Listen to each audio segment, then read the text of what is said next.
Viv first saw the purple plaid trousers at the tram stop. They weren't a loud, shouting plaid.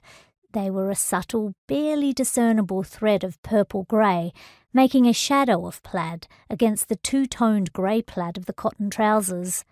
They looked expensive. She saw them again as she was moving through Burke Street. They were a brief glimmer of purple in the window she was passing as the wearer moved in the opposite direction, some way past her already.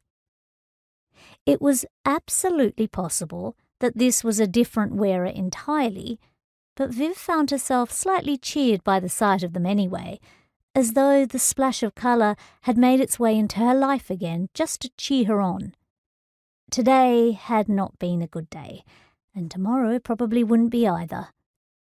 She had been walking the streets with her resume for the last week, and the week before that had been spent doing the same thing online, until she couldn't bear to be in the house for a moment longer.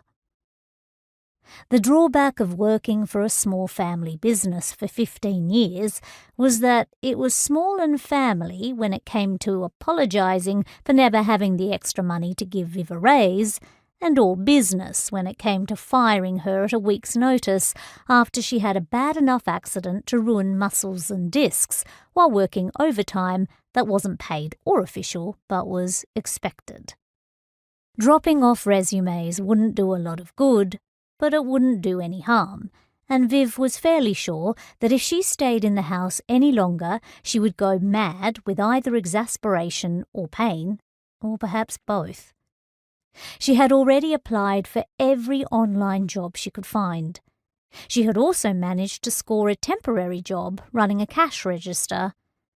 That particular job had done enough damage to her back in the meantime that she found herself waking every morning to the grip of a migraine that sometimes faded away as she began to move around in the mornings, but often lingered for the entirety of the day.